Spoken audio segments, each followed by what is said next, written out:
Assalamualaikum warahmatullahi wabarakatuh, teman-teman cerita Ainun. Semoga kalian semua selalu dalam keadaan sehat, penuh kebahagiaan, dan senantiasa diberkahi oleh Allah Subhanahu wa Ta'ala. Di episode kali ini, saya ingin bawa kalian menyelami kisah seorang istri yang hidupnya berubah drastis hanya dalam semalam. Bayangkan, dia yang awalnya hidup tenang, harus menghadapi kenyataan pahit ketika utang-utang ilegal mulai membebani namanya, semua karena kecerobohan orang yang seharusnya melindunginya. Keluarga, sahabat, bahkan suami sendiri, tak lagi menjadi tempat yang aman. Pernahkah kalian merasa dikhianati oleh orang terdekat? Bagaimana rasanya saat dunia terasa runtuh di depan mata? Inilah kisah seorang wanita yang harus memilih antara mempertahankan cinta atau menyelamatkan hidupnya. Penasaran bagaimana ceritanya? Simak terus video ini, dan jangan lupa untuk like, komen, dan subscribe agar kalian gak ketinggalan kisah-kisah lainnya yang tak kalah seru dan penuh makna. Nadia duduk di ruang tamu, menikmati secangkir teh hangat sambil menatap layar ponselnya. Hari itu, seperti biasa, tak ada yang istimewa. Rumahnya yang sederhana di pinggiran kota terasa begitu tenang. Suaminya, Dika, sudah pergi bekerja, dan anak-anak mereka, Raffi dan Nisa, sudah berangkat ke sekolah. Nadia bisa merasakan kedamaian sejenak setelah seminggu penuh dengan rutinitas yang padat. Sejak menjadi ibu rumah tangga sepenuhnya, ia menghabiskan waktunya dengan mengurus rumah dan menjalankan bisnis kecil-kecilan secara online. Toko online-nya, yang menjual pernak-pernik rumah tangga dan aksesoris, sudah cukup sukses, meski masih dalam tahap berkembang. Di sela-sela pekerjaan, Nadia sering merasa bangga atas pencapaiannya. Ia tak pernah membayangkan bisa memiliki usaha sendiri, yang meskipun tak sebesar perusahaan besar, namun mampu memberikan penghasilan tambahan yang lumayan. Meskipun begitu, ia selalu merasa bahwa rumah tangganya, dengan Dika yang pekerja keras dan anak-anak yang ceria, adalah dunia utamanya. Telepon Nadia berdering, mengalihkan perhatiannya dari layar ponsel yang sedang ia pandangi. Ia melihat layar yang menunjukkan nomor tak dikenal. Pikirannya langsung mengarah pada kemungkinan telemarketing atau penipuan. Seiring dengan semakin maraknya praktik penipuan melalui telepon, ia sudah sangat berhati-hati dan tidak mudah terpengaruh. Dengan gelengan kepala, Nadia mengangkat telepon itu dan menyapanya dengan nada datar, "Halo, ini siapa?" Di ujung sana, terdengar suara seorang pria yang terdengar profesional, namun juga tegas. "Selamat pagi, Ibu Nadia. Saya Adit, dari perusahaan pinjaman online. Kami menghubungi Anda terkait pengajuan pinjaman yang baru saja Anda ajukan." "Apa? Pinjaman?" Nadia terkejut. "Saya tidak pernah mengajukan pinjaman apapun. Mungkin Anda salah sambung." Suaranya mulai sedikit curiga. Pria itu tidak langsung menjawab, namun terdengar klik di telepon, seperti ada data yang sedang dicari.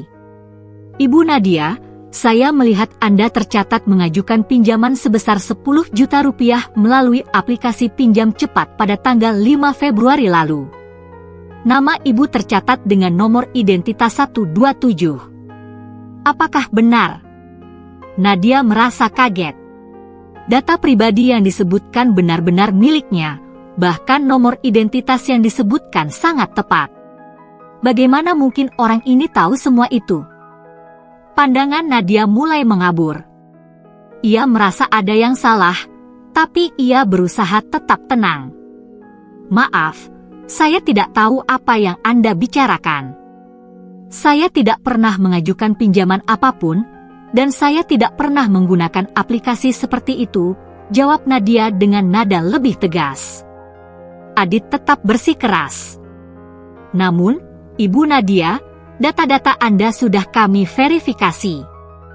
Pinjaman Anda sudah disetujui, dan kami hanya perlu konfirmasi dari Anda agar proses pencairannya dapat segera dilakukan."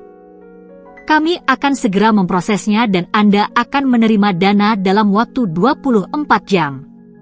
Nadia terdiam sejenak, mencoba memproses informasi yang baru saja diterimanya. Tidak mungkin. Ia tidak pernah mengajukan pinjaman. Lalu bagaimana bisa data pribadinya bisa digunakan begitu saja? Perasaan cemas mulai menghantuinya, dan ia merasa ada yang sangat salah dengan telepon ini. Perasaan curiga yang tadi ia pendam mulai berkembang menjadi rasa takut. Ini bisa jadi penipuan yang sangat terorganisir. Apakah Anda yakin Anda tidak ada kesalahan? Nadia mencoba menahan kegelisahannya. Karena saya benar-benar tidak pernah melakukannya. Coba cek lagi. Adit sejenak terdiam, kemudian kembali berbicara dengan nada yang lebih menenangkan. Ibu Nadia, saya mengerti kekhawatiran Anda. Tapi kami sudah memverifikasi semua data dan informasi yang terdaftar. Saya hanya ingin mengingatkan Anda bahwa jika Anda merasa ini adalah hal yang tidak Anda ajukan, Anda bisa langsung menghubungi kami kembali melalui email atau nomor telepon kami yang tertera di situs resmi. Nadia semakin bingung. Ada satu hal yang masih mengganggu pikirannya. Semua data yang disebutkan benar-benar tepat. Tidak mungkin seseorang bisa mendapatkan informasi itu begitu saja tanpa ada yang menyalahgunakan. Nadia tahu betul bahwa dia tidak pernah mengajukan pinjaman apapun. Tapi bagaimana dengan suaminya, Dika? Apakah dia yang melakukan itu tanpa memberitahunya? Ponselnya terasa semakin berat di tangan. Sebelum ia sempat menjawab lagi, Adit menambahkan, kami akan mengirimkan notifikasi melalui SMS untuk konfirmasi lebih lanjut, Ibu Nadia. Mohon pastikan untuk menanggapinya sesegera mungkin. Tiba-tiba, telepon itu terputus begitu saja, tanpa sempat Nadia mengucapkan kata-kata perpisahan. Dalam kesendiriannya, ia duduk terpaku, pikirannya terjebak dalam kebingungan dan kecemasan. Siapa yang menggunakan data pribadinya untuk pinjaman? Dan mengapa ia merasa begitu takut, seolah-olah ada sesuatu yang sangat besar sedang terjadi di balik layar? Nadia merasa seolah-olah ia telah menjadi bagian dari permainan yang lebih besar dan lebih berbahaya, yang bahkan tidak ia ketahui. Ia bisa merasakan ketegangan yang perlahan merayap masuk ke dalam jantungnya. Dika, kamu tahu tentang ini? Bisiknya pada diri sendiri, meski ia tahu ia belum bisa bertanya apa-apa, belum, sampai ia bisa memastikan apa yang sebenarnya sedang terjadi. Hari itu, langit terlihat lebih kelabu dari biasanya. Hujan rintik-rintik turun sejak pagi, menambah suasana hati Nadia yang sudah muram. Ia baru saja menurunkan telepon dari nomor tak dikenal yang tadi menghubunginya. Pikiran tentang percakapan itu terus mengusik pikirannya, dan ia tidak bisa berhenti bertanya-tanya apakah ada yang sedang disembunyikan dari dirinya. Meskipun suaminya, Dika, belum pulang, Nadia merasa semakin cemas. Apa yang sebenarnya terjadi? Sesampainya di rumah, Nadia terkejut ketika melihat sebuah amplop besar tergeletak di meja makan. Amplop putih itu tertera tulisan, penting, surat penagihan, dengan huruf besar yang menonjol. Tanpa berpikir panjang, ia segera mengambil surat itu dan membaca isinya. Nomor pinjaman 10 juta rupiah, jangka waktu 12 bulan, tertunggak pembayaran sebesar 4.500.000 rupiah, harap segera melakukan pembayaran untuk menghindari tindakan lebih lanjut. Denda akan dikenakan sesuai dengan ketentuan yang berlaku. Nadia terdiam, lidahnya keluh. Surat itu datang dari sebuah lembaga penagihan yang tidak ia kenal, dan yang membuatnya semakin terkejut adalah jumlah pinjaman yang tercantum dalam surat tersebut. Ia merasa tubuhnya kaku, seperti dibekukan oleh ketakutan yang mendalam. Tidak mungkin, pikirnya. Ini bukan pinjamannya. Ia jelas-jelas tidak pernah mengajukan pinjaman apapun. Tapi kenapa surat ini bisa datang ke rumahnya? Pikirannya berputar-putar, Kebingungan dan ketakutan mulai merayapi setiap sudut pikirannya. Apakah ini ada hubungannya dengan telepon dari pinjam cepat beberapa hari lalu? Bagaimana mungkin pinjaman sebesar itu bisa mengatasnamakan dirinya? Nadia duduk terdiam di kursi makan, memandangi surat itu dengan penuh kekhawatiran. Tak lama, ponselnya berdering. Ternyata, itu adalah telepon dari Dika. Dengan hati-hati, Nadia mengangkat telepon itu. "Halo, Dika. Ada yang aneh di sini," suara Nadia terdengar cemas. "Tadi aku dapat surat dari debt collector. Mereka bilang ada pinjaman yang belum aku bayar." Dika terdiam sejenak, suara di ujung sana terdengar panik. "Pinjaman? Pinjaman apa? Ini yang membuatku bingung, Dika. Aku tidak pernah mengajukan pinjaman apapun." Nadia bisa merasakan ketegangan dalam suaranya. "Tapi surat ini datang ke rumah kita, dan itu bukan hal yang bisa dianggap enteng. Ada nomor pinjaman, jumlah yang harus dibayar, bahkan ada nama lembaga penagihan yang belum pernah aku dengar." Dika mendesah. "Tenang, sayang. Ini pasti hanya kesalahan sistem dari mereka. Aku sudah dengar tentang hal seperti ini. Banyak yang menggunakan data orang tanpa izin." "Kesalahan sistem?" Nadia membalas dengan nada meragukan. "Kamu yakin? Semua data yang mereka sebutkan, nomor identitas, nama, semuanya benar. Ini bukan hal yang bisa dianggap sepele." Dika menenangkan. "Sudah, jangan khawatir. Aku akan urus ini. Kalau perlu aku akan telepon pihak mereka dan beri penjelasan. Ini cuma kesalahan teknis. Mungkin ada orang yang tidak bertanggung jawab yang menggunakan data kita. Aku akan pastikan semuanya selesai dengan cepat." Nadia tidak yakin. Terdengar seperti penjelasan yang wajar, tapi hatinya tetap resah. Sesuatu dalam dirinya mengatakan bahwa ini bukan sekadar kesalahan sistem. Ada yang lebih besar dari itu. Mengapa Dika begitu tenang? Kenapa tidak ada rasa khawatir di suaminya? Bukankah ini sesuatu yang bisa merusak reputasi keluarga mereka jika terus dibiarkan? Tiba-tiba, Nadia teringat percakapan telepon beberapa hari lalu dengan Adit dari pinjam cepat. Apa benar itu hanya penipuan belaka? Atau mungkin Dika terlibat dalam sesuatu yang lebih rumit? Ketika Dika pulang, ia tampak seperti biasa. Tidak ada ekspresi kekhawatiran di wajahnya. Nadia merasa sedikit canggung, namun ia berusaha tetap tenang. "Sudah aku urus, Nadia. Ini hanya kesalahan sistem, dan mereka sudah mengonfirmasi bahwa tidak ada masalah. Surat itu pasti kesalahan pengiriman." Dika tersenyum, mencoba menenangkan Nadia. Namun, Nadia masih merasa tidak nyaman. Ada perasaan tak enak yang terus mengusik hatinya, dan itu semakin menguatkan kecurigaannya. "Tapi kenapa kamu begitu yakin ini hanya kesalahan sistem?" tanya Nadia, dengan nada yang lebih serius. Dika menjawab dengan lebih dingin. "Sudah, jangan khawatir. Aku yang akan urus ini. Aku sudah bicara dengan mereka, dan mereka pastikan tidak ada masalah." Meskipun Dika meyakinkan, hati kecil Nadia tetap tak tenang. Perasaan khawatirnya semakin menguat. Ia mencoba mencari informasi lebih lanjut mengenai pinjaman online dan lembaga penagihan yang disebut dalam surat itu. Setiap pencarian di internet hanya menambah kecemasannya. Banyak cerita tentang pinjaman bodong yang menggunakan data pribadi tanpa izin, dan begitu banyak korban yang terjebak dalam utang tanpa sadar. Ia mulai merasa terjebak dalam pusaran yang semakin sulit untuk dipahami. Tak lama setelah itu, Nadia mendengar ponsel Dika berdering. Ternyata, ada panggilan masuk dari nomor yang tidak dikenal. Dika melihat sebentar dan mengangkat teleponnya.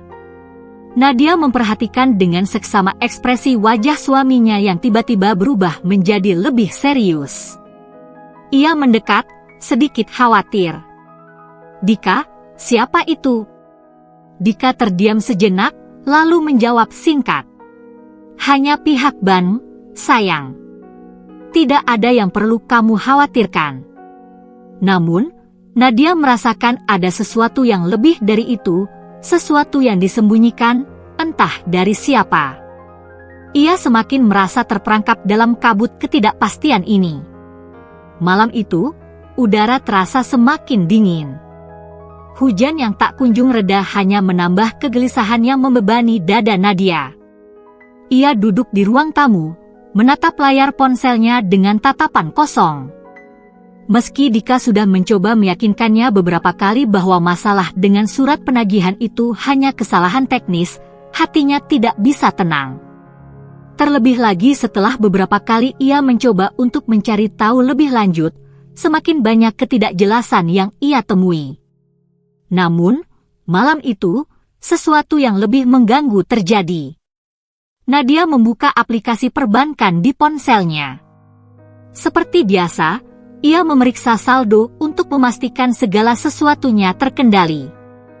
Ia ingin memastikan tidak ada transaksi yang mencurigakan, terlebih setelah surat penagihan itu datang ke rumahnya. Saat ia membuka halaman utama rekeningnya, Nadia langsung merasa ada yang janggal. Saldo rekeningnya tampak jauh lebih sedikit daripada yang ia ingat. Ada potongan yang cukup besar, sekitar 5 juta rupiah, yang tidak ia ingat pernah ia transfer.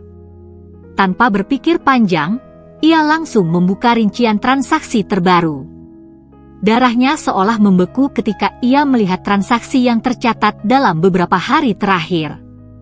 Ada transferan sebesar 5 juta rupiah yang masuk ke rekeningnya, namun hanya dalam hitungan jam, uang itu langsung berpindah lagi. Keluar dari rekeningnya dan ditransfer ke rekening dengan nama yang tidak dikenalnya. Nama penerima itu pun tidak pernah ia dengar sebelumnya. "Siapa ini?" gumam Nadia pelan, menatap angka yang tertera di layar. Rekening tujuan transfer tersebut memiliki nomor yang panjang dan tampaknya tidak terdaftar di bank umum manapun. Nama penerima yang tercatat pun hanya berupa inisial yang tidak bisa ia hubungi langsung. Jantung Nadia berdebar kencang. Ia merasakan ketakutan yang lebih dalam menyelimutinya. Perasaan yang tadi sempat ia coba sembunyikan kini muncul kembali.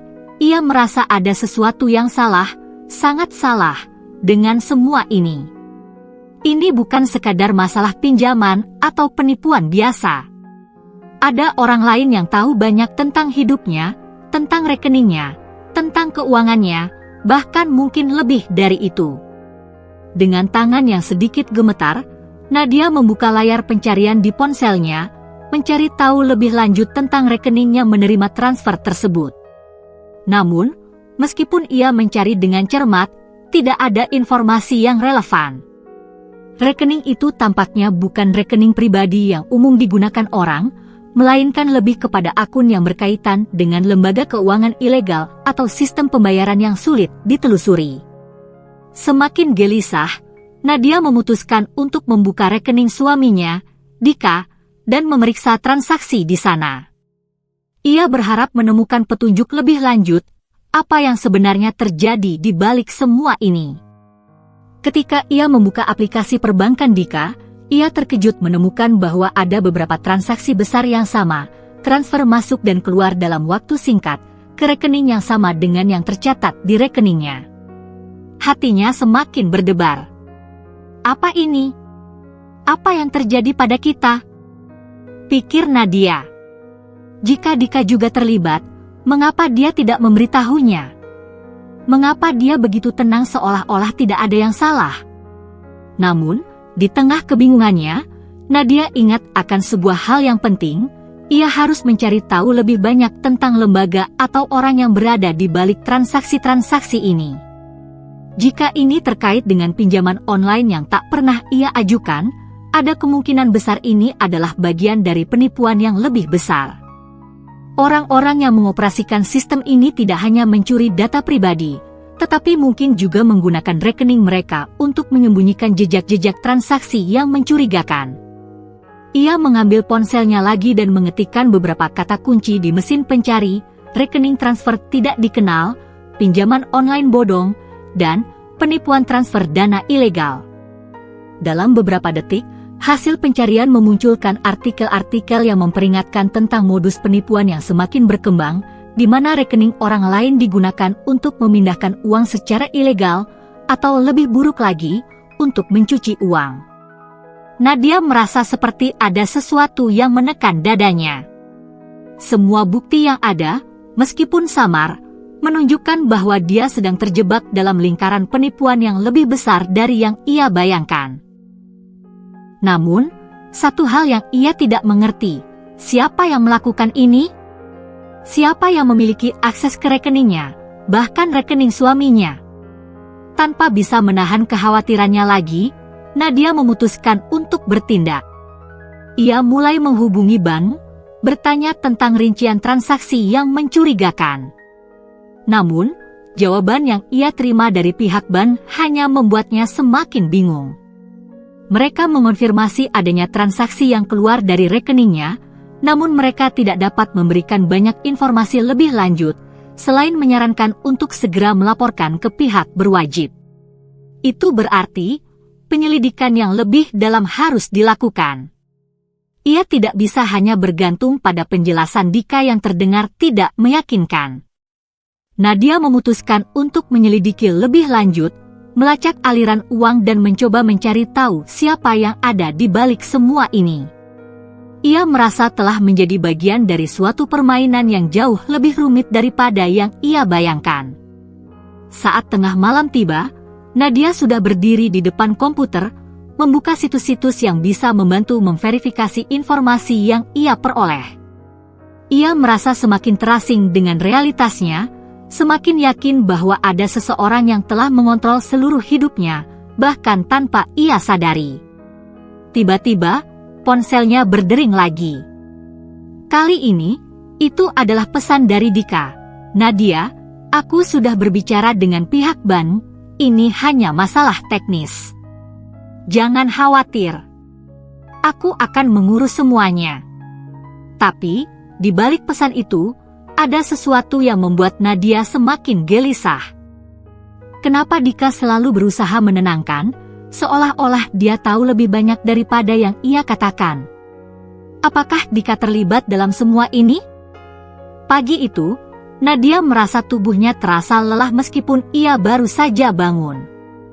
Tidur semalam tak memberikan ketenangan, malah semakin memperburuk kegelisahannya. Ia duduk di meja makan, memandangi secangkir kopi yang sudah mulai dingin, tapi pikirannya berkelana jauh. Perasaan cemas yang sejak kemarin menghantui semakin menguat, terutama setelah menemukan rekening yang aneh dan transfer yang tidak terduga. Ada sesuatu yang besar sedang terjadi, dan Nadia merasa ia mulai menggali lubang dalam hidupnya yang lebih dalam dari yang ia duga. Namun, ada satu hal yang kini semakin jelas dalam benaknya. Sesuatu yang terlupakan beberapa waktu lalu, sebuah detail kecil yang bisa jadi menjadi kunci untuk memecahkan semua kebingungannya. KTP-nya. Ia mengingat saat itu, beberapa bulan lalu, saat Riko, sahabat suaminya, meminta bantuannya untuk mengurus dokumen asuransi. Riko sedang kesulitan karena dokumennya belum lengkap, dan ia butuh KTP untuk pengurusan polis asuransi yang harus segera diajukan. Tanpa berpikir panjang, Nadia meminjamkan fotokopi KTP-nya kepada Riko, mengingat mereka sudah lama berteman dan ia merasa tidak ada masalah. Ah, iya. KTP. Nadia terkejut sendiri ketika kenangan itu muncul begitu jelas dalam pikirannya. Bagaimana bisa ia begitu ceroboh? Mengapa ia tidak berpikir untuk meminta fotokopi KTP itu kembali setelah urusan asuransi selesai? Mereka memang sudah berteman lama, dan Riko adalah orang yang cukup dipercaya. Namun, kini perasaan ragu itu muncul. Bagaimana bisa ia begitu mudah menyerahkan identitas pribadinya tanpa mempertimbangkan risiko yang mungkin terjadi? Jika KTP-nya digunakan untuk sesuatu yang tidak dia ketahui, apakah Riko benar-benar tidak menyalahgunakan data itu? Nadia merasa ada yang salah dengan situasi ini. Tidak hanya sekedar transaksi mencurigakan di rekeningnya, tapi juga fakta bahwa ia kini sadar KTP-nya bisa jadi telah digunakan untuk hal-hal yang tak pernah ia duga. Ia mulai menyelidiki lebih dalam. Ia memutuskan untuk memeriksa dokumen-dokumen yang ada di rumah dan mencari tahu apakah KTP-nya masih ada di tempat yang semestinya.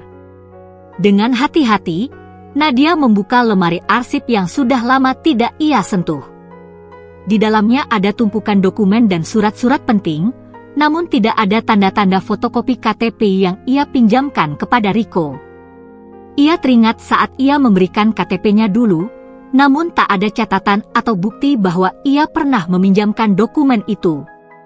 Semuanya berantakan, dan ia mulai merasa terperangkap dalam kebingungannya sendiri. Dengan rasa khawatir yang semakin mendalam, Nadia kembali membuka ponselnya dan mencoba menghubungi Riko.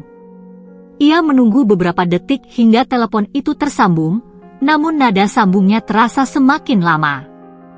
Ketika akhirnya Riko mengangkat, suaranya terdengar terburu-buru. "Nadia, ada apa? Kenapa telepon pagi-pagi? Aku ingin tanya soal KTP yang pernah aku pinjamkan ke kamu. Masih ada kan?"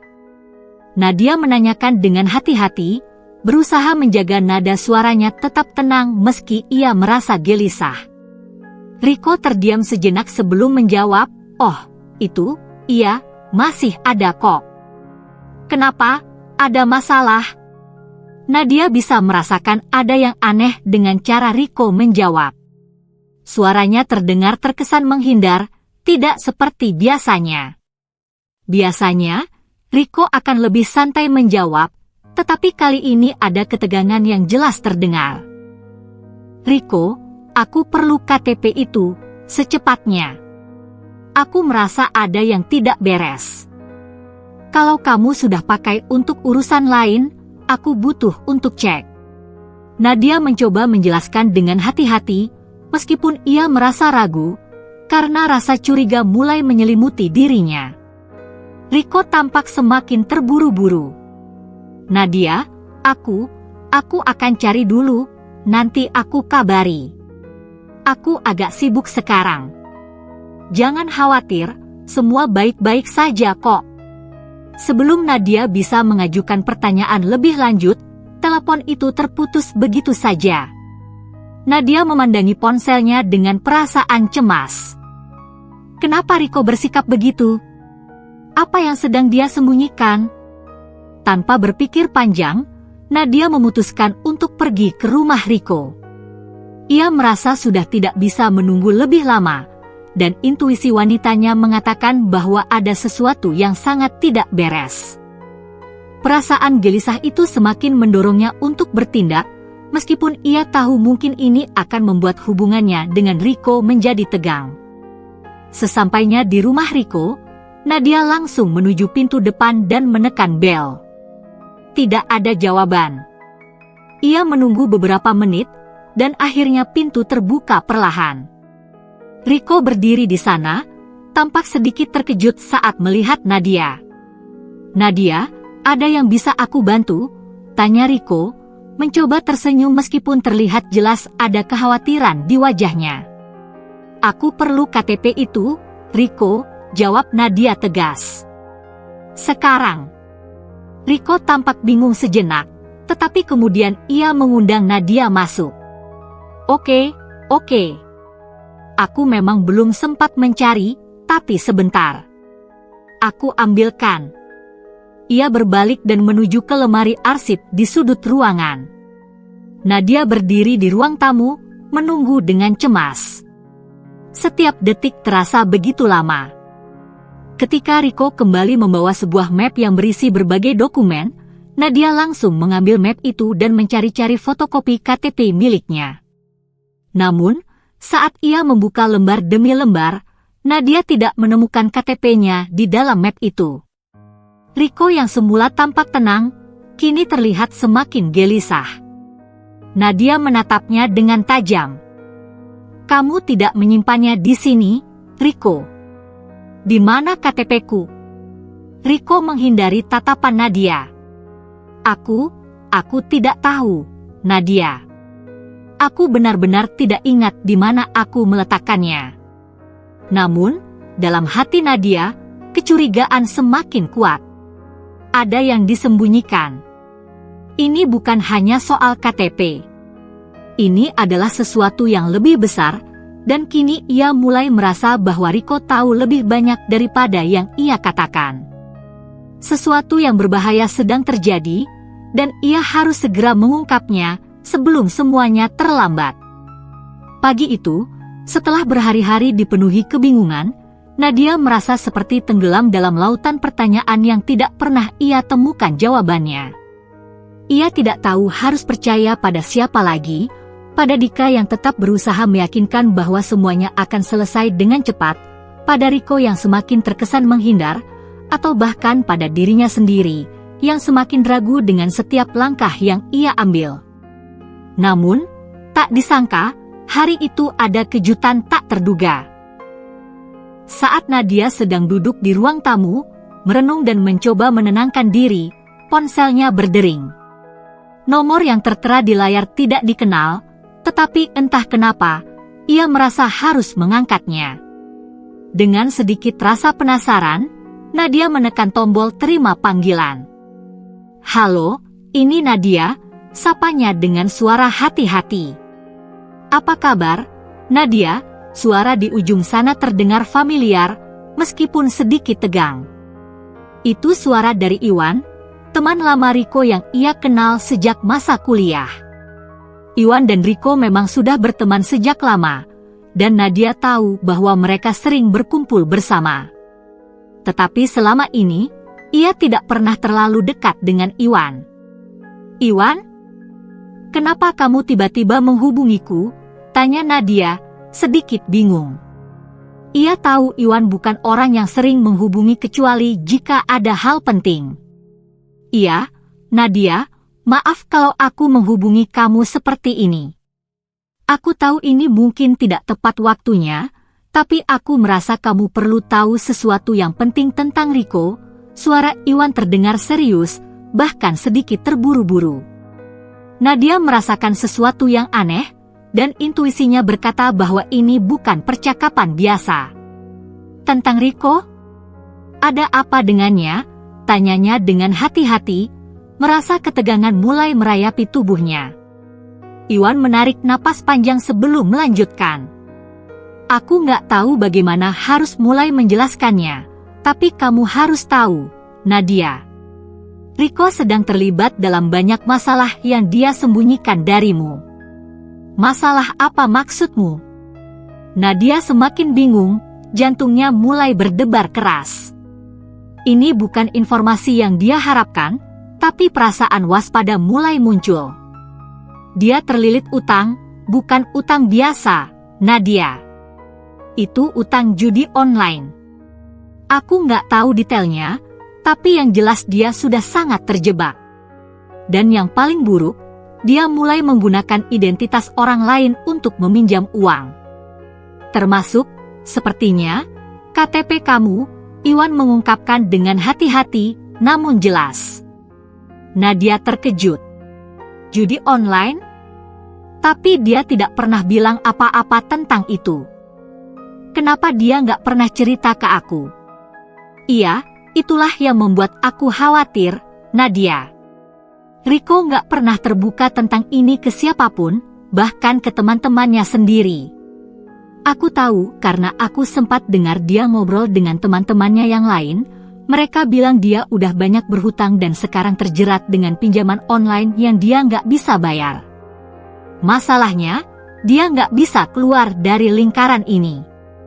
Dan aku khawatir dia menggunakan KTP kamu untuk meminjam uang tanpa kamu tahu. Jantung Nadia terasa berhenti sejenak. Ini semua mulai terasa sangat nyata dan semakin mencekam. Tapi, kenapa dia nggak memberitahuku? Aku kan istri dia, kenapa dia harus sembunyi-sembunyi seperti ini? Nadia bertanya dengan suara yang hampir putus asa. Iwan tidak menjawab langsung. Sebaliknya, ia justru berkata lebih lanjut. Aku nggak tahu, Nadia.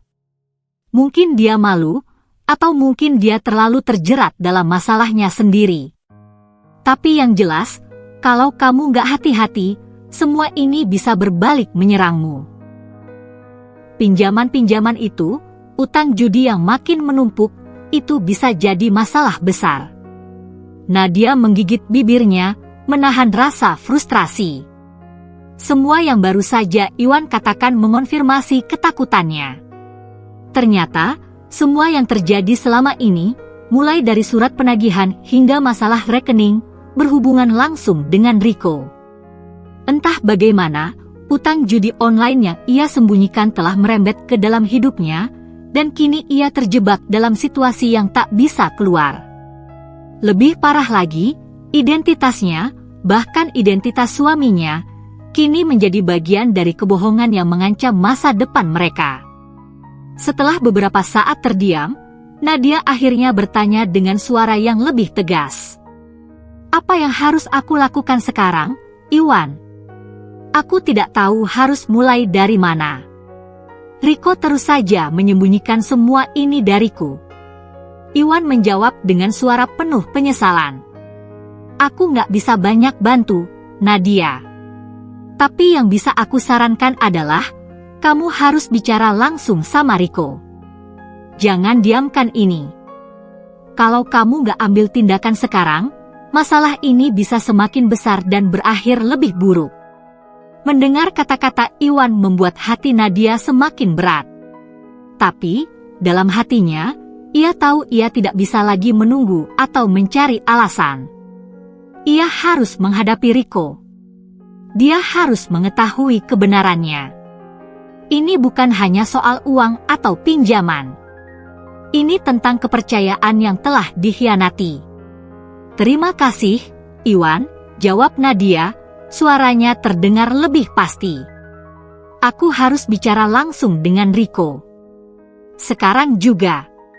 Setelah menutup telepon, Nadia menatap layar ponselnya dengan perasaan campur aduk. Ia merasa seolah-olah kehidupannya terbalik dalam semalam. Semua kebohongan, semuanya yang selama ini disembunyikan, kini mulai terungkap satu persatu. Dan ia tahu, satu-satunya cara untuk menghadapinya adalah dengan berbicara langsung dengan Riko. Tidak ada lagi tempat untuk bersembunyi. Meskipun hatinya terasa berat, Nadia memutuskan untuk pergi ke rumah Riko lagi. Kali ini, ia tidak akan membiarkan Riko menghindar darinya.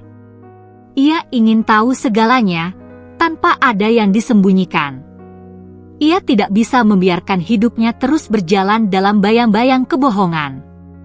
Saat ia melangkah keluar rumah, langit tampak semakin mendung, dan hujan mulai turun deras lagi, seolah turut merasakan kegelisahannya.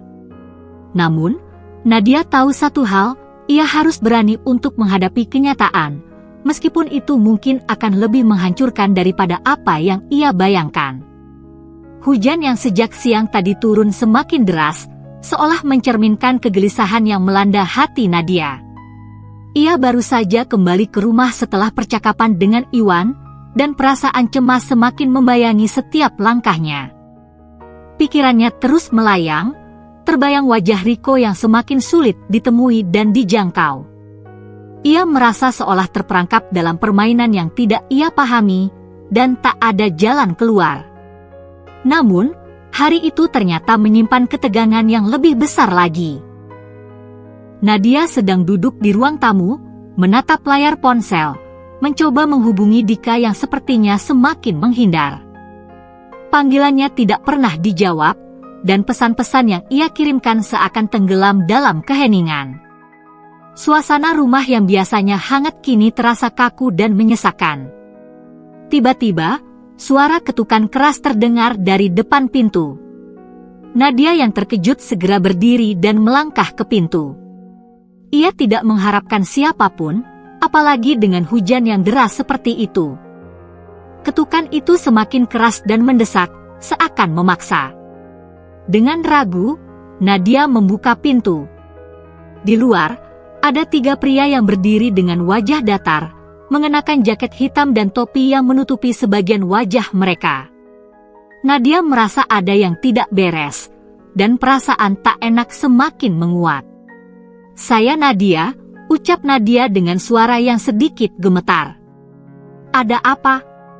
Salah satu pria di depan pintu, yang lebih tua dari yang lainnya, melangkah maju. Ia memandang Nadia dengan tatapan tajam. "Kami dari perusahaan pinjaman online. Kami datang untuk menyelesaikan masalah atas nama Anda," katanya dengan suara yang rendah dan tegas. Nadia mengerutkan kening. "Masalah? Pinjaman? Saya tidak tahu apa yang Anda bicarakan." Perasaan tidak enak semakin kuat di dadanya. "Saya tidak pernah mengajukan pinjaman." Pria itu tidak banyak bicara. Ia membuka map yang dibawanya dan mengambil sebuah dokumen, lalu memperlihatkan selembar kontrak pinjaman yang tertera nama Nadia.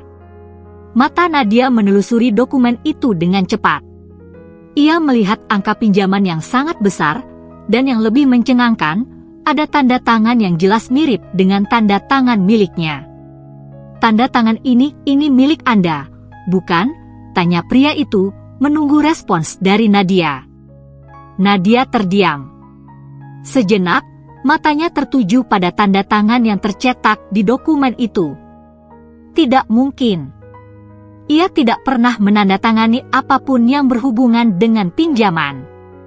Jantungnya berdegup kencang. "Itu bukan tanda tangan saya. Saya tidak pernah menandatangani pinjaman apapun," jawabnya dengan nada tegas, meski suaranya terdengar kurang meyakinkan. Pria itu menatapnya dengan tajam. "Kami punya bukti, Ibu Nadia. Kontrak ini sudah disetujui, dan kami punya rekaman pengajuan pinjaman dari Anda." Pria itu kemudian mengeluarkan sebuah ponsel dan memutar sebuah video yang menunjukkan seseorang yang mirip dengan Nadia sedang mengisi formulir online dan menyetujui persyaratan pinjaman. Tapi, Nadia bisa merasakan ada yang janggal. Video itu buram, dan wajah orang dalam video itu tak sepenuhnya jelas. "Itu bukan saya!" Nadia hampir berteriak, tapi ia berusaha menahan emosi. "Saya tidak pernah mengajukan pinjaman apapun, dan saya tidak mengenal perusahaan ini." Pria itu tetap tenang, meskipun nada suaranya semakin keras. "Kalau begitu, kami akan terus mendatangi Anda sampai utang ini dibayar. Kami tidak main-main, Ibu. Anda harus segera melunasi utang ini, atau kami akan mengambil tindakan lebih lanjut." Nadia merasa seluruh tubuhnya lemas. Ia menggigit bibirnya, berusaha menahan air mata yang mulai menggenang di pelupuk mata. Tolong jangan lakukan ini. Saya benar-benar tidak tahu apa-apa tentang pinjaman ini." Namun, pria itu tidak menunjukkan belas kasihan. "Jika Anda tidak bisa melunasi pinjaman ini dalam waktu 3 hari, kami akan mengambil tindakan lebih lanjut. Anda bisa cari solusi sendiri, Ibu Nadia," katanya dingin, sebelum berbalik pergi. Ketika pria-pria itu akhirnya beranjak pergi dan pintu ditutup, Nadia merasa dunia di sekitarnya berputar.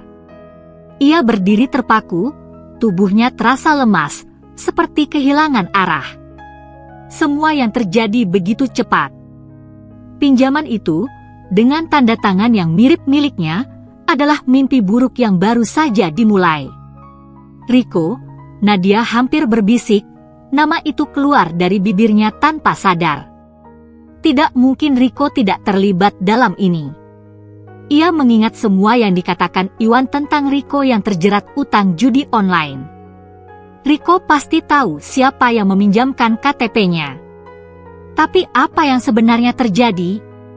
Siapa yang memanfaatkan identitasnya dengan cara kejam ini? Dengan langkah yang terhuyung, Nadia melangkah menuju meja kerja, membuka laptopnya, dan mencoba mencari informasi lebih lanjut. Mungkin saja ada cara untuk mencari tahu siapa yang bertanggung jawab atas pinjaman ini, atau bagaimana ia bisa melindungi dirinya dari ancaman yang semakin nyata. Namun, saat ia membuka aplikasi pinjaman online yang ada di ponselnya, matanya terbelalak. Nama-nama pinjaman yang terdaftar di sana, pinjaman yang tak pernah ia ajukan, muncul di layar. Hatinya semakin tercekik. Ini bukan hanya soal uang.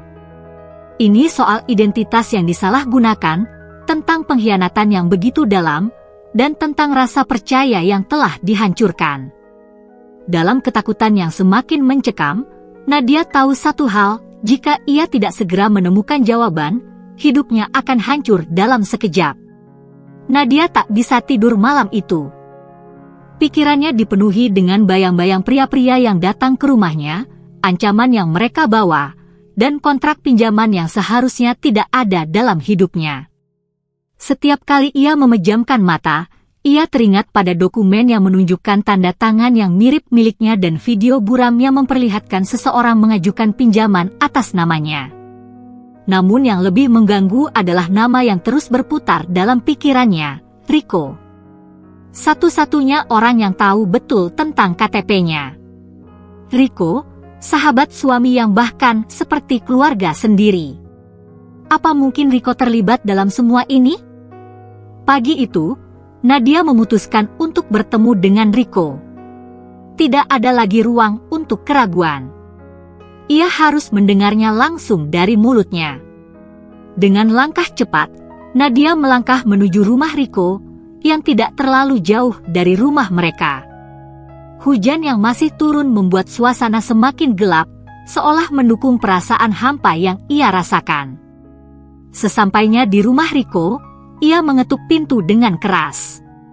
Tidak ada jawaban. Ia mengetuk lagi, lebih keras kali ini. Pintu akhirnya terbuka, dan di baliknya berdiri Rico dengan wajah yang tampak terkejut, seolah tidak mengharapkan kedatangannya. Nadia? Kenapa kamu datang pagi-pagi begini? Tanya Rico dengan nada bingung, meski ekspresinya terlihat sedikit gelisah. Tanya kenapa aku datang ke sini, Rico. Kamu tahu kenapa? Apa yang kamu lakukan dengan nama dan KTP aku? Nadia tak bisa lagi menahan emosi yang memuncak. Suaranya terdengar tegang, penuh amarah yang sulit dibendung. Rico terdiam sesaat, lalu mencoba tersenyum, senyum yang terasa dipaksakan. Nadia, kamu ngomong apa sih? Aku nggak ngerti maksudmu. Jangan pura-pura nggak tahu. Nadia hampir berteriak. Aku sudah mendapat ancaman dari orang-orang itu. Mereka bawa kontrak pinjaman atas nama aku, dan tanda tangan yang mirip dengan milikku. Aku juga sudah cek rekeningku, ada mutasi yang nggak aku kenal. Itu semua ada hubungannya dengan kamu, kan?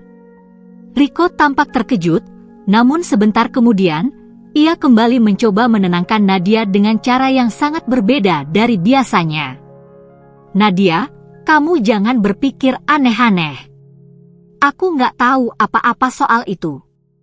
Mungkin ada kesalahan sistem atau apalah itu, kamu tenang aja, jawabnya dengan suara yang hampir terdengar meyakinkan. Tapi ada sesuatu yang sangat tidak natural dalam cara Rico berbicara. Tolong jangan bohong, Rico. Nadia tak bisa lagi menahan amarahnya. Kamu tahu benar-benar apa yang terjadi. Kamu yang meminjamkan KTP aku untuk pengurusan asuransi, kan? Dan sekarang, aku jadi terlibat dalam utang pinjaman online yang gak pernah aku ajukan. Kamu kira aku bodoh? Rico menggelengkan kepala dengan cepat.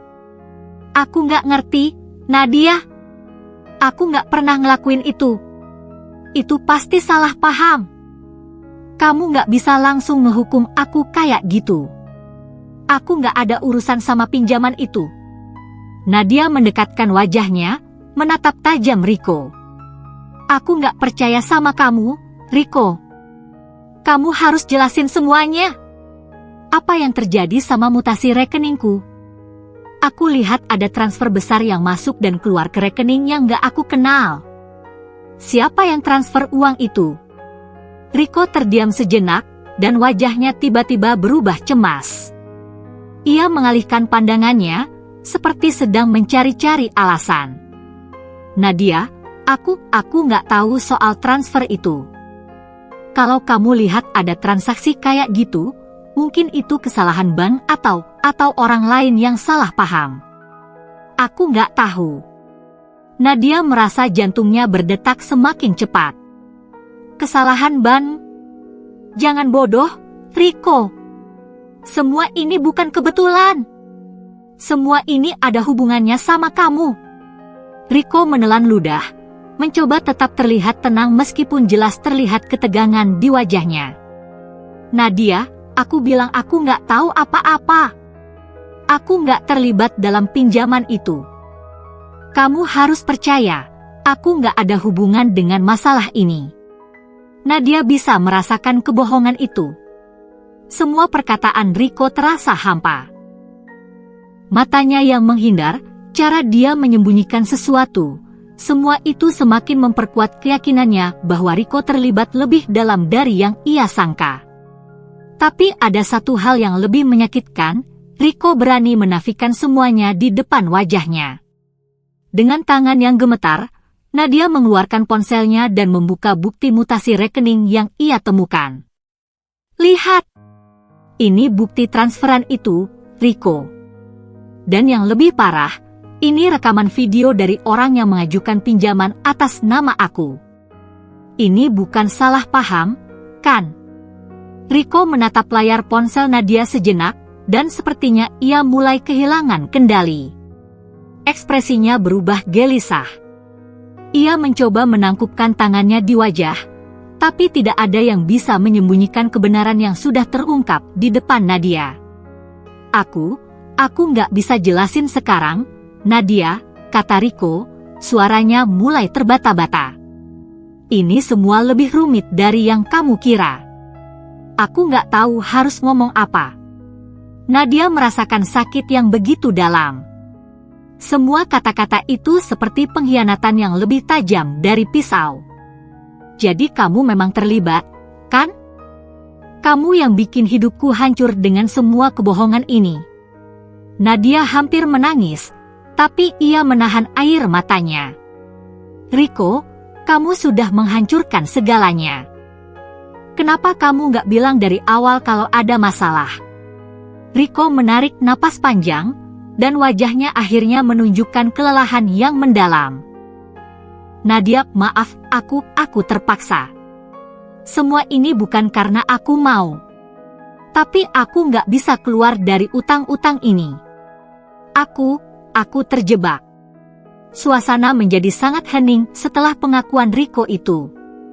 Nadia merasa seluruh dunia seakan runtuh di sekelilingnya. Dalam hatinya, ia tahu sekarang bahwa Riko telah mengkhianatinya dengan cara yang sangat dalam. Tapi lebih dari itu, ia tahu bahwa masalah ini jauh lebih besar daripada yang ia bayangkan. Nadia merasa seperti ada beban berat yang menghempaskan pundaknya setelah percakapan dengan Riko. Kepercayaan yang pernah ia beri kepada sahabat suaminya kini hancur berantakan. Namun, meski hatinya dipenuhi rasa sakit, Nadia tahu bahwa ini bukan saatnya untuk menyerah. Ia harus menemukan lebih banyak bukti untuk membuktikan bahwa apa yang terjadi ini bukanlah kebetulan. Setelah meninggalkan rumah Riko, Nadia pulang ke rumah dan duduk di meja kerjanya, merenung. Pikirannya penuh dengan kebingungannya. Riko mengaku terjebak dalam utang, tapi apakah itu benar? Ada sesuatu yang masih terasa janggal. Tak bisa begitu saja Nadia menerima penjelasan yang seadanya. Ia harus lebih mendalami masalah ini, mencari bukti-bukti lain yang bisa mengungkap siapa yang benar-benar memanfaatkan identitasnya. Tiba-tiba, ide itu muncul. Beberapa hari yang lalu, ketika ia dan Dika pergi berbelanja di sebuah minimarket dekat rumah, mereka sempat melihat Riko di sana. Nadia mengingatnya dengan jelas. Riko tampak gelisah, seperti sedang terburu-buru. Apa yang ia lakukan di minimarket itu? Nadia merasa ada sesuatu yang tak beres.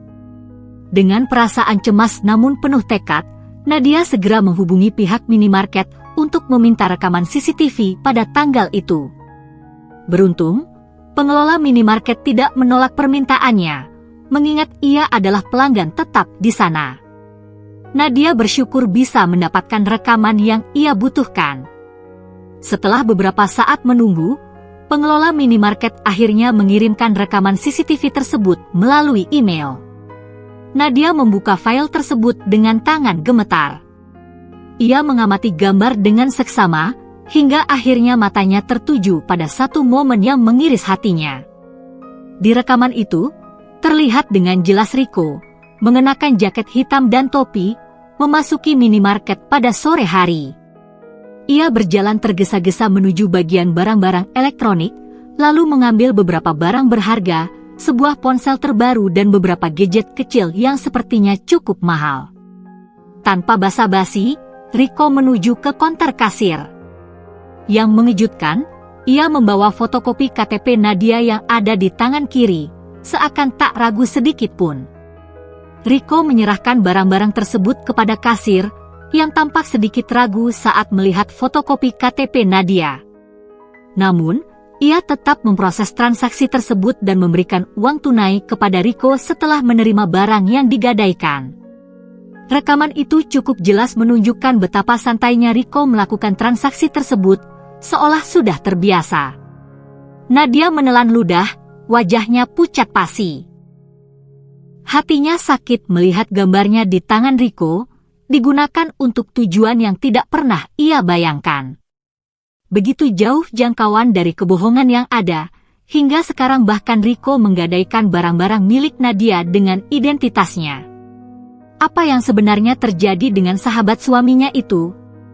Ia semakin merasa terjebak dalam permainan yang lebih besar. Ia tak bisa hanya diam. Nadia segera mengambil ponselnya dan menghubungi Iwan. Tak peduli seberapa sulitnya, ia harus mengungkap ini semua.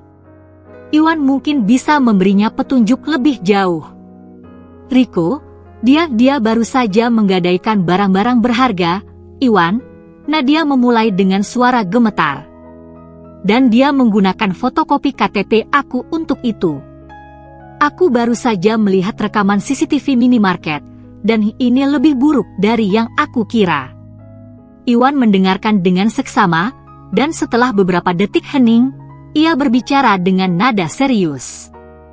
Nadia, ini sudah lebih dalam dari yang kita kira. Rico nggak hanya terjebak dalam utang judi. Dia bahkan sampai pakai identitas orang lain untuk menutupi jejaknya. Dan itu mungkin hanya sebagian kecil dari apa yang sudah dia lakukan. Nadia merasakan seluruh tubuhnya kaku. Lalu bagaimana ini bisa terjadi? Kenapa Rico nggak jujur padaku? Kenapa dia harus membawa aku ke dalam masalah ini? Iwan menghela napas panjang di seberang sana.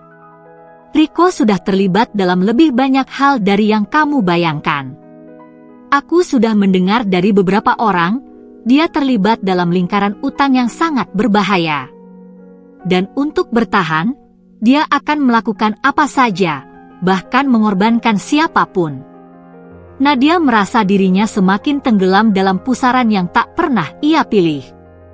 Selama ini, ia hanya ingin hidup damai bersama suami dan anak-anaknya. Namun, sekarang identitasnya sudah disalahgunakan, dan ia terperangkap dalam dunia yang tidak ia kenal. Setiap langkahnya kini terasa semakin berat, dan semakin jelas bahwa ia harus menghadapi kenyataan pahit ini, entah apapun risikonya. Iwan, aku butuh bantuannya. Aku nggak bisa keluar dari ini sendiri, Nadia berkata, suara lembut namun penuh ketegasan. Kita harus mengungkap semuanya. Aku harus tahu siapa yang ada di balik semua ini. Iwan mengangguk meskipun tidak bisa terlihat. Aku akan bantu. Kita akan cari tahu siapa yang ada di belakang Rico. Jangan khawatir, Nadia. kamu nggak sendirian. Setelah menutup telepon, Nadia duduk terdiam, memandangi rekaman CCTV yang kini tersimpan di layar ponselnya. Apalagi yang akan dia temui setelah ini? Siapa yang akan terungkap di balik tabir kebohongan ini? Namun, satu hal yang jelas dalam benaknya, apapun yang terjadi, ia tidak akan membiarkan dirinya terus terperangkap dalam permainan kotor ini. Ia akan mencari tahu kebenaran, tak peduli seberapa sulit atau berbahaya jalan yang harus dilaluinya. Setelah pertemuan yang penuh ketegangan dengan Iwan, Nadia merasa tercekik dengan kenyataan. Setiap langkahnya menuju kebenaran seakan diselimuti kabut tebal, dan perasaan terperangkap semakin menyesakan. Namun, ia tidak bisa mundur. Ia sudah terlalu jauh berada di jalur ini, dan jalan satu-satunya adalah menghadapi kenyataan yang ada. Pagi itu, Nadia memutuskan untuk berbicara dengan Riko sekali lagi. Ia harus mendengar penjelasan dari mulutnya sendiri, tanpa ada lagi kebohongan. Hatinya sudah terlalu berat, dan ia ingin mendapatkan jawaban yang jelas. Setelah meneleponnya, akhirnya mereka sepakat untuk bertemu di sebuah kafe yang tidak terlalu ramai, agar bisa berbicara dengan tenang. Ketika Nadia tiba di kafe, Riko sudah duduk menunggu di salah satu sudut, tampak gelisah dan sedikit cemas. Matanya menghindar dari tatapan Nadia, seolah tidak siap menghadapi pertanyaan-pertanyaan yang akan dilontarkan. Nadia menarik napas dalam-dalam, berusaha menenangkan diri sebelum melangkah mendekati meja. Riko, Nadia memulai, suaranya penuh ketegasan. Kamu sudah tahu kenapa aku datang ke sini. Aku nggak mau lagi dikelabui. Aku ingin kamu jujur sama aku. Kenapa kamu harus melibatkan aku dalam masalah ini? Apa yang sebenarnya terjadi? Riko menundukkan kepala, tangannya menggenggam gelas kopi di depannya dengan erat, seolah mencari keberanian dari dalam dirinya. Setelah beberapa saat hening, ia akhirnya mengangkat kepala dan memandang Nadia dengan tatapan yang jauh lebih lelah dari sebelumnya. Nadia, Riko berkata dengan suara berat, aku nggak pernah berniat buat nyusahin kamu. Semua yang terjadi ini bukan karena aku mau. Aku nggak tahu harus mulai dari mana. Nadia menunggu, tetap diam, meski di dalam hatinya amarahnya hampir meluap.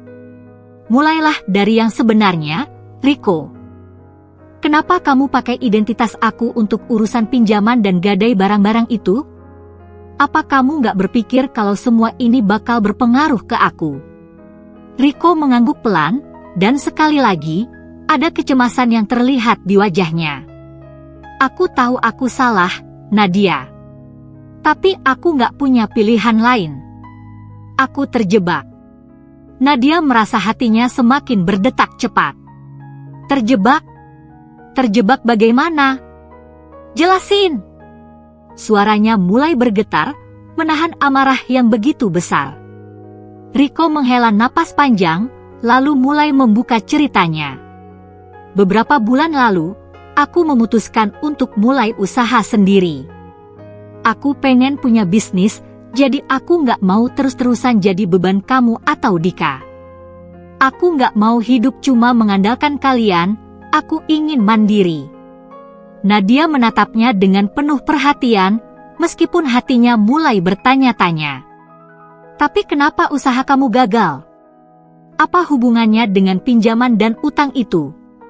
Riko terdiam, terlihat berpikir sejenak, dan kemudian ia melanjutkan, usahaku memang gagal, Nadia. Bisnis yang aku rintis nggak berjalan sesuai rencana. Aku nggak bisa bayar utang-utang yang terus menumpuk. Aku mulai pinjam uang sana-sini, mulai dari teman-teman, lalu ke pinjaman online, sampai akhirnya. Aku pakai KTP kamu untuk ngajuin pinjaman, karena aku nggak bisa lagi pakai identitasku. Aku pikir, kalau aku bisa dapat uang cepat, aku bisa bayar utang-utang itu dan mulain lagi usaha. Tapi ternyata, utang makin bertambah dan aku makin terjerat. Mata Nadia terasa perih mendengar penjelasan Riko. Setiap kata yang keluar dari mulut Riko membuatnya merasa dikhianati lebih dalam. Tidak hanya identitasnya yang disalahgunakan, tetapi juga kepercayaan yang pernah diberikan kepada sahabat suaminya itu. Riko melanjutkan dengan suara penuh penyesalan, "Aku nggak mau bikin kamu susah, Nadia. Aku tahu, aku udah bodoh banget. Tapi aku nggak bisa keluar dari utang ini sendirian. Aku terlilit, dan aku nggak tahu lagi harus gimana. Aku nggak mau kamu tahu, karena aku nggak mau kamu merasa terbebani. Aku nggak mau kamu jadi bagian dari masalah ini." Nadia merasa hatinya bimbang. Sebagian dirinya merasa kasihan dengan Riko yang terjebak dalam lingkaran utang yang tak terputuskan, namun sebagian besar dirinya merasa sangat dikhianati. Bagaimana bisa seseorang yang begitu dekat dengan keluarganya bisa melakukan hal seperti ini? Menyalahgunakan identitas orang lain demi mendapatkan uang dan mencoba menutupi masalahnya dengan kebohongan. Jadi kamu pikir kamu bisa terus bohongin aku dengan alasan ini? Nadia bertanya, suaranya menggetar. Kamu pikir ini akan selesai begitu saja dengan kamu bilang gak mau membebani aku? Semua yang terjadi ini karena kamu gak pernah jujur dari awal. Kenapa kamu gak ngomong sama aku sejak awal kalau kamu ada masalah? Kenapa kamu harus bawa aku ke dalam semua kebohongan ini? Riko menundukkan kepala, wajahnya semakin pucat. Aku gak tahu apa yang harus aku katakan lagi, Nadia. Aku bingung. Semua ini cuma karena aku gak mau kamu susah. Aku tahu aku salah. Tapi sekarang, aku cuma punya dua pilihan, kamu atau uang. Nadia terdiam, tak bisa memproses kata-kata Riko seketika. Dua pilihan? Apa maksudnya? Apa maksudmu dengan dua pilihan itu, Riko? Riko mengangkat kepala dan menatap Nadia dengan tatapan yang penuh penyesalan, tetapi juga penuh ketegangan. Aku harus segera bayar utang-utang ini. Kalau enggak, mereka akan datang lebih keras lagi. Mereka enggak main-main. Dan aku tahu, kalau aku enggak bisa bayar, aku akan kehilangan semuanya. Aku harus pilih, Nadia. Kamu atau uang ini. Aku enggak tahu bagaimana cara keluar dari sini. Nadia merasa dunia seakan berputar lebih cepat. Ia tak pernah membayangkan Riko, yang dulunya selalu terlihat kuat, kini berada dalam dilema seberat itu. Namun, di saat yang sama, ia tahu bahwa ini bukan sekadar masalah utang. Ini lebih dalam. Riko telah mengorbankan kepercayaan mereka, dan sekarang ia harus memilih, melanjutkan hubungan ini, atau mengakhiri semuanya demi kebaikan dirinya sendiri dan keluarganya. Aku nggak tahu, Riko, kata Nadia dengan suara rendah, penuh kebingungan. Aku nggak tahu lagi harus pilih apa. Saat itu, Nadia menyadari betapa rumitnya hidup mereka. Semua pilihan terasa penuh dengan pengorbanan, dan setiap keputusan yang diambil akan menentukan arah hidupnya selanjutnya. Namun satu hal yang jelas, dalam dunia yang penuh kebohongan ini, tidak ada pilihan yang benar-benar mudah. Hari itu, Nadia merasa semakin terpojok dalam situasi yang semakin membingungkan dan membuatnya semakin lelah. Setelah pertemuan dengan Riko, ia berharap segalanya bisa mulai terungkap, dan masalah ini bisa diselesaikan dengan cara yang lebih baik. Namun, kenyataan malah memberikan pukulan lain yang tak terduga. Setelah percakapan dengan Riko, berita tentang utang-utang yang menggunakan identitasnya semakin menyebar, dan akhirnya sampai ke telinga keluarga Riko. Nadia tidak tahu harus bagaimana lagi untuk menjelaskan dirinya, sebab semua orang yang seharusnya mendukungnya malah mulai menuduhnya. Pagi itu, tiba-tiba ponselnya berdering. Ternyata itu adalah telepon dari Ibu Riko, ibu mertuanya, yang sangat jarang menghubunginya kecuali ada hal penting. Nadia merasa cemas, tapi mengangkatnya juga. Suara Ibu Riko di ujung sana terdengar penuh amarah, tidak seperti biasanya. "Nadia, kamu dengar apa yang terjadi sama anak kami?" Suara Ibu Riko terdengar memanas. "Kamu sudah tahu semua ini, kan? Kenapa kamu nggak bantu dari awal? Kenapa kamu diam saja?" Nadia terkejut dan merasakan dadanya sesak.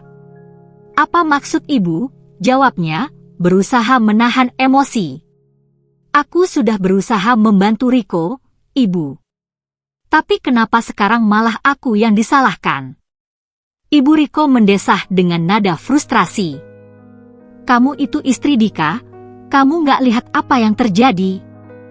Kalau dari awal kamu mau bantu, Riko nggak akan terpaksa pakai cara-cara itu. Sekarang lihat, dia terjerat pinjaman karena tidak ada yang peduli padanya. Kamu harusnya tahu betapa berat beban yang dia tanggung. Kalau kamu lebih perhatian, mungkin semua ini nggak akan terjadi." Nadia merasa dunia seakan runtuh di hadapannya. "Aku nggak tahu kalau Riko sampai seperti ini. Kalau aku tahu, tentu aku akan bantu. Tapi, Ibu, dia sudah bohong dari awal. Dia nggak pernah bilang soal masalahnya dengan utang judi. Semua masalah ini karena dia sendiri." Namun, Ibu Riko tetap tidak mau menerima penjelasan Nadia. "Semua ini terjadi karena kamu tidak pernah mengerti situasi Riko. Kamu dan Dika terlalu sibuk dengan hidup kalian sendiri, tanpa peduli dengan apa yang sedang terjadi di luar sana. Riko hanya berusaha melindungi kalian, tapi kamu malah menyalahkan dia. Kamu, Nadia, yang membuat semuanya semakin buruk." Kata-kata itu semakin menusuk hati Nadia. Dia merasa sangat kecewa dan bingung. Riko, yang seharusnya mengakui kesalahannya, malah mencoba mengalihkan semua kesalahan kepada dirinya. Bahkan keluarga Riko yang seharusnya mendukungnya, justru menganggapnya sebagai penyebab masalah ini. Telepon itu berakhir dengan suara Ibu Riko yang marah dan penuh kebencian.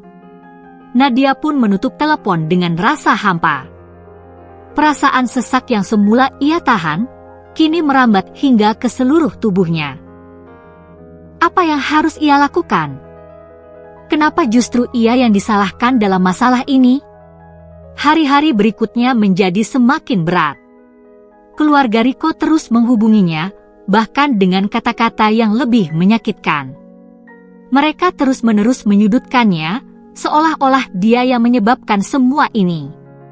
Dika, suaminya, yang sudah tahu situasinya, mencoba untuk berbicara dengan keluarganya, tetapi tak ada yang mau mendengarkan. Riko pun, meski sempat merasa bersalah, malah cenderung menyalahkan Nadia atas apa yang terjadi.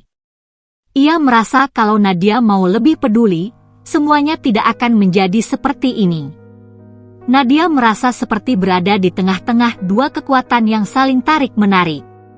Satu sisi, keluarganya yang semakin menjauh darinya dan mulai memandangnya dengan sebelah mata. Di sisi lain, suaminya, Dika, yang sudah terbuka tentang masalah keuangan mereka, namun tetap merasa bingung harus bagaimana untuk menyelesaikan situasi yang semakin runyam ini. Riko, yang harusnya menjadi pihak yang paling bertanggung jawab, malah terus mencari cara untuk menghindari tanggung jawabnya. Puncaknya, suatu hari, Riko datang lagi ke rumah dengan wajah penuh penyesalan. "Nadia, aku nggak tahu harus gimana lagi. Aku nggak bisa terus kayak gini. Aku tahu aku salah, tapi kenapa semua orang malah menyalahkan kamu? Aku yang harus bertanggung jawab, tapi kenapa kamu yang jadi sasaran?" Nadia hanya bisa menatapnya dengan perasaan campur aduk. "Riko, aku nggak tahu lagi. Aku sudah memberikan semua yang aku bisa. Tapi sepertinya, masalah ini nggak akan pernah selesai jika kamu terus menyalahkan orang lain. Keluargamu, bahkan kamu sendiri, lebih memilih untuk menuding aku." Riko menunduk, tidak tahu apa yang harus dikatakan. Ia ingin sekali mengungkapkan semuanya, namun di satu sisi, ia merasa takut kehilangan semuanya, kehilangan keluarga, kehilangan Riko, dan terutama, kehilangan Dika yang kini merasa sangat terluka. Aku nggak tahu harus pilih siapa lagi, Nadia, kata Riko dengan suara serak. Aku nggak bisa terus bawa beban ini. Aku takut semuanya hancur, dan aku nggak ingin itu. Nadia menatapnya dalam-dalam. Aku juga nggak tahu apa yang harus aku pilih, Riko, jawabnya, suara penuh kebingungan. Aku hanya ingin semuanya kembali normal. Tapi rasanya, semua ini makin jauh dari harapan. Pikiran Nadia berkecamuk. Apa yang harus ia lakukan? Ia ingin mengakhiri masalah ini, tapi setiap langkah yang diambilnya seakan membawa masalah baru. Ketika ia merasa sudah mendekati kebenaran, dunia malah menekan lebih keras lagi. Sampai akhirnya, ia menyadari satu hal yang sangat penting, apapun yang terjadi, ia tidak bisa terus terjebak dalam permainan ini. Ia harus mengambil keputusan yang tepat untuk dirinya sendiri, untuk keluarganya. Tapi keputusan itu, entah seberapa besar risikonya, harus diambil segera. Keputusan itu akhirnya datang juga. Setelah berbulan-bulan merasa terperangkap dalam kebohongan dan pengkhianatan, Nadia tidak bisa lagi terus hidup dalam ketidakpastian. Masalah yang melibatkan Riko, utang-utang ilegal, serta keluarga yang terus-menerus menyalahkannya telah membebani pikirannya hingga tak tertahankan lagi. Suatu pagi, setelah menimbang dengan hati-hati dan memikirkan masa depan yang lebih baik untuk dirinya dan anak-anaknya, Nadia memutuskan untuk pergi ke kantor polisi.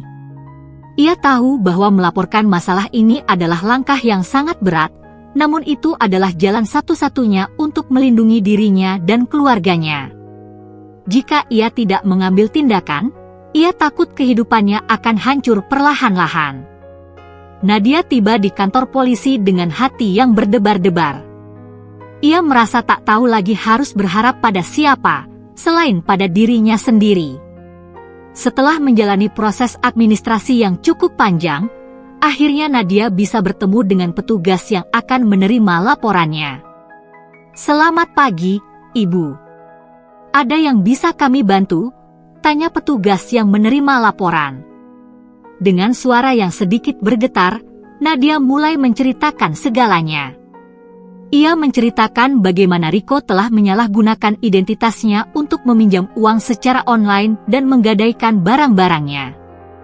Ia menjelaskan betapa kesulitan yang dihadapinya setelah semuanya terbongkar, serta bagaimana keluarganya, terutama Riko dan ibunya, terus-menerus menyalahkannya. "Saya ingin melaporkan ini karena saya merasa nama saya telah dipakai tanpa izin, dan saya terancam oleh utang yang bukan saya buat," Nadia menjelaskan. "Saya harap pihak berwajib bisa membantu saya menyelesaikan masalah ini dan memastikan bahwa saya tidak lagi terjerat dalam utang-utang yang dilakukan oleh orang lain dengan memanfaatkan identitas saya." Petugas polisi itu mendengarkan dengan seksama, lalu mencatat semuanya dengan teliti. "Kami akan memproses laporan ini dan melakukan penyelidikan lebih lanjut. Jika memang ada bukti yang cukup, kami akan melanjutkan proses hukum sesuai dengan peraturan yang berlaku. Kami akan menghubungi Ibu jika ada perkembangan lebih lanjut." Setelah selesai memberikan laporan, Nadia merasa sedikit lega. Meskipun perasaan takut dan cemas masih mengganggu pikirannya, ia tahu bahwa langkah ini adalah yang terbaik untuk melindungi dirinya dan masa depannya. Namun, masalahnya tidak berhenti sampai di sana. Nadia tahu bahwa keputusan terbesar yang harus ia ambil adalah masalah rumah tangganya. Setelah lama berpikir, berbulan-bulan dihantui rasa sakit dan kekecewaan, ia merasa bahwa perceraian adalah jalan yang harus ia pilih. Kepercayaan yang hancur, kebohongan yang terus-menerus diterima, serta pengkhianatan yang dilakukan oleh suaminya, Dika, yang tidak bisa mengendalikan masalah ini, membuat Nadia merasa bahwa ia tidak bisa lagi terus berada dalam hubungan ini. Pagi itu juga, Nadia memutuskan untuk menemui pengacaranya. Ia menyampaikan niatnya untuk menggugat cerai. "Saya ingin mengajukan perceraian," ujar Nadia dengan tegas di hadapan pengacaranya. "Saya sudah mencoba segalanya, tapi tidak ada perubahan. Saya tidak bisa terus berada dalam hubungan ini, apalagi dengan segala kebohongan dan pengkhianatan yang terjadi." Pengacaranya, seorang wanita berpengalaman, mengangguk dan mulai menjelaskan prosedur perceraian. "Kami akan mulai dengan mengajukan gugatan cerai berdasarkan alasan ketidaksetiaan dan ketidakmampuan untuk mempertahankan rumah tangga. Proses ini mungkin tidak mudah dan akan memakan waktu, tapi kami akan berusaha sebaik mungkin untuk memastikan hak-hak Anda terlindungi." Nadia mengangguk pelan, matanya terasa berat. Namun, dalam hatinya, ia merasa bahwa ini adalah langkah yang benar. Meski sangat sulit untuk memutuskan, ia tahu bahwa jika ia tidak melindungi dirinya sekarang, kehidupannya akan semakin hancur. Sore harinya, Nadia memutuskan untuk berbicara dengan Dika secara langsung. Mereka bertemu di rumah mereka yang kini terasa kosong dan penuh dengan kenangan yang pahit. Dika terlihat lelah, seperti sudah tahu bahwa percakapan ini akan membawa kabar buruk. Mereka duduk di ruang tamu, di hadapan meja yang seharusnya menjadi tempat mereka merencanakan masa depan bersama. "Nadia," Dika mulai, suaranya penuh penyesalan, "aku tahu aku udah banyak salah. Aku nggak tahu harus ngomong apa lagi. Aku minta maaf, benar-benar minta maaf." Nadia menatap Dika dengan mata yang penuh luka. "Dika, aku sudah cukup mendengar kata-kata maaf. Tapi kata-kata itu nggak bisa menghapus kenyataan yang sudah terjadi. Kamu tahu apa yang sudah aku alami, kan? Aku nggak bisa terus hidup dengan kebohongan.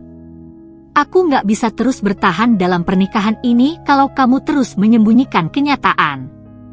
Dika terlihat semakin cemas. "Tapi, Nadia, kita sudah melewati begitu banyak hal bersama. Aku janji akan berubah.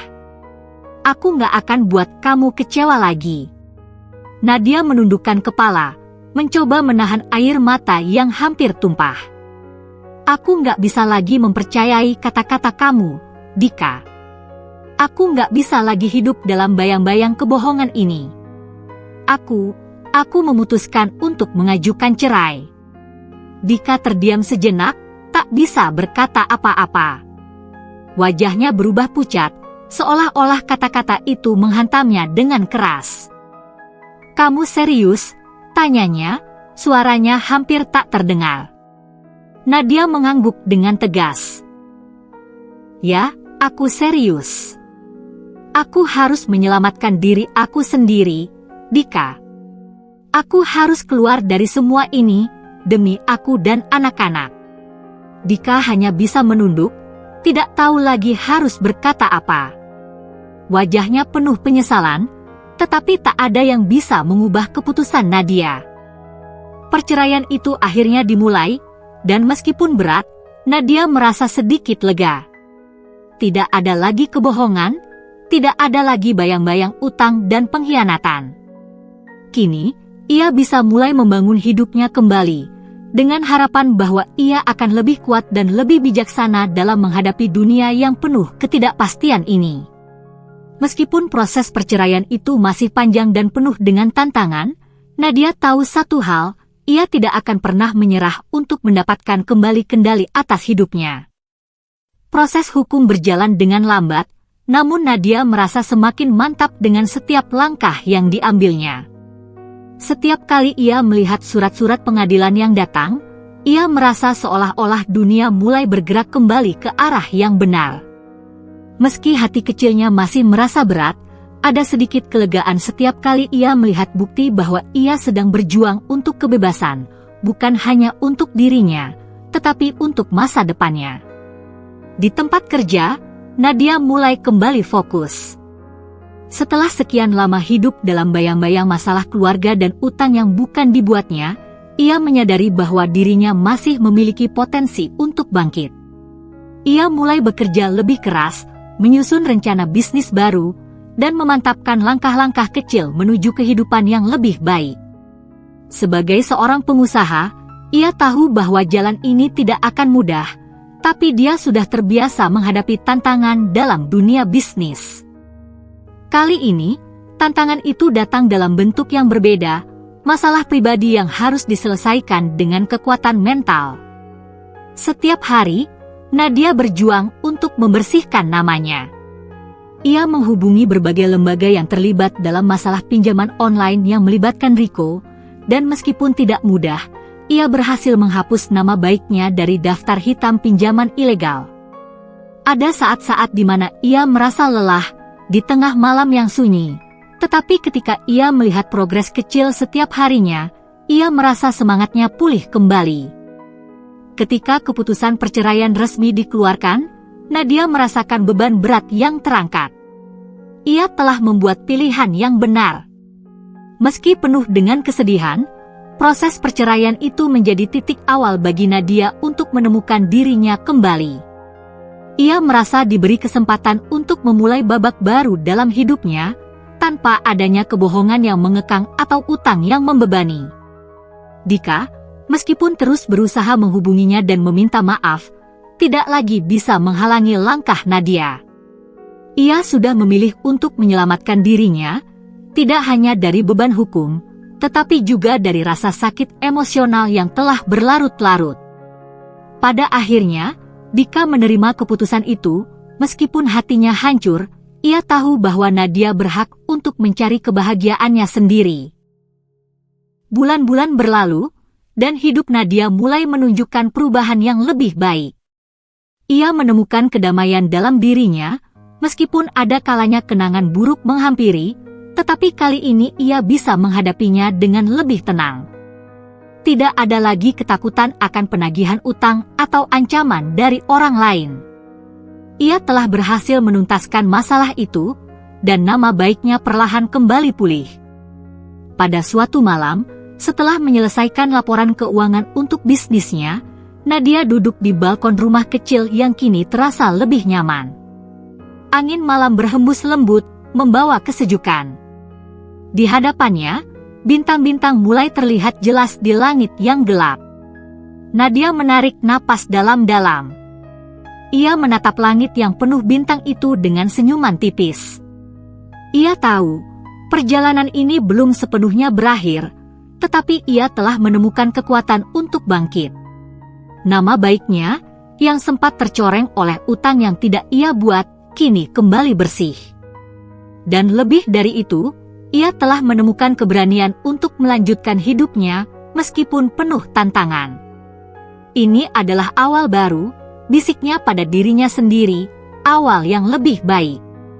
Nadia mengingat kembali semua air mata dan malam-malam panjang yang ia lewati, namun kini air mata itu tak lagi menyakitkan. Ia menutup lembaran kelam itu dengan senyuman baru, senyuman yang lebih kuat, lebih percaya diri. Tidak ada lagi kebohongan atau rasa takut yang menghantuinya. Ia tahu ia telah membuat keputusan yang tepat untuk dirinya, dan kini ia berhak untuk menjalani hidup dengan cara yang lebih baik. Akhirnya, Nadia bisa tersenyum dengan bebas, menatap masa depan dengan penuh harapan. Ia tahu bahwa perjalanan hidupnya tidak akan selalu mulus, tetapi dengan kekuatan yang baru ditemukan dalam dirinya, ia siap untuk menghadapi apapun yang datang. Dengan langkah yang lebih ringan dan hati yang lebih kuat, Nadia melangkah menuju kehidupan yang baru. Nama baiknya telah kembali, dan hidupnya pun kini miliknya sepenuhnya.